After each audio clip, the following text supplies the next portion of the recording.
I'm sorry I've been slacking on movie reviews, but I had Christmas and family was together. I didn't have the house to myself, and so it was hard to film the reviews. But I have seen 4 movies recently, and let's review them.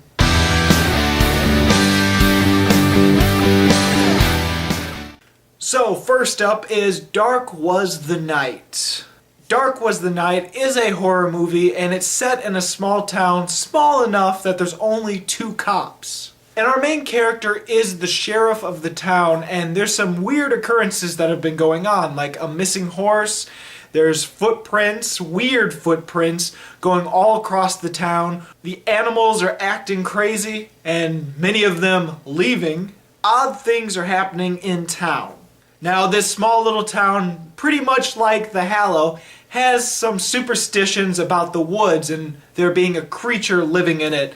But our sheriff, he believes in facts. He doesn't want to jump to such conclusions, but let's face it, this is a horror movie, so yeah, there's probably going to be a monster.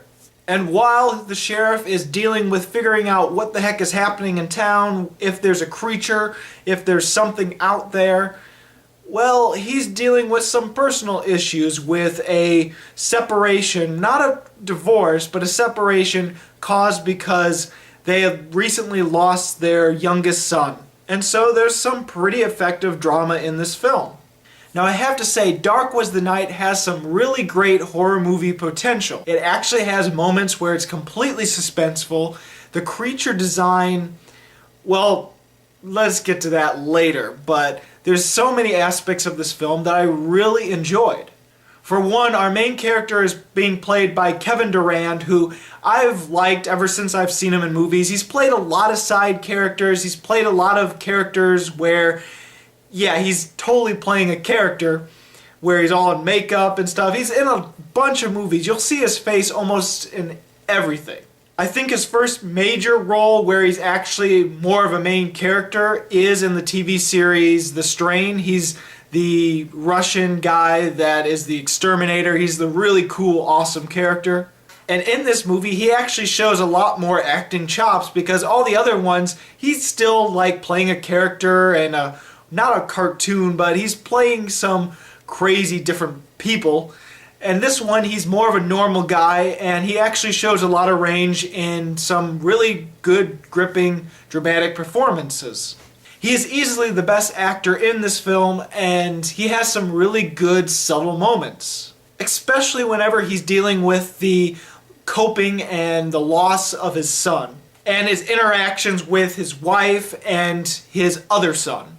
As far as most of the scares and suspense, it was actually really effective in this movie. Now, I'm not going to lie to you, the first scene of the movie almost had me laughing and worried, oh god, it's going to be one of those movies where it's just not good. The best thing about the creature in this movie is most of the time you don't see it or you just see a part of it. And I love horror movies and creature features where we don't see the monster until the end because sometimes we can imagine a much scarier version of that monster. And I do like it when there's a big reveal when you eventually see the monster by the end of the movie. And the moments where you just see part of the creature is easily practical effects. There's some moments where it's in the dark and it quickly gets away that could have been CGI, but it was effective and really nice looking. There is easily a bunch of things in this movie that are borrowed from other horror movies, such as the explanation of the creature and why it hasn't been discovered until now. But I still found it interesting. Now, even though there's a lot of moments of this film that I really did like, I can understand people actually being bored with this film.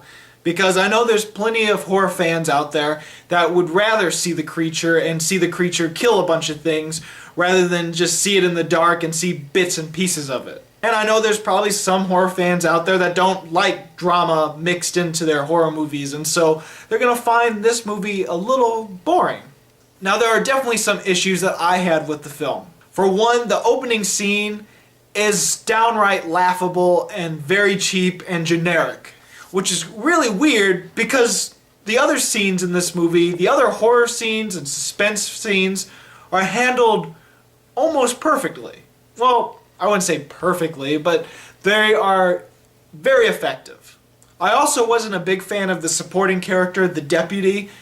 It wasn't that I didn't like the character or the acting, it's just I felt like most of his storyline could have been completely taken out of the movie and it would still be fine. But the main issue I have with this film, and the main issue that keeps it from getting a pretty good score for me, is the ending. The build up to the ending is really nice. Most of the ending is really nice. It isn't until you actually see the creature in the film that it really went downhill for me. It's one of those movies where every time you see parts of the creature or in the dark, it seems to be more practical effects. But then when you have the big reveal, it's all terrible CGI. And I'm talking about sci-fi quality CGI. Sci-Fi Channel. That's what the creature is like in this. And I also wasn't a fan that the creature turned out to be some giant lizard that kind of looked like the hunters from Resident Evil. Actually, it was pretty much exact like the hunters from Resident Evil.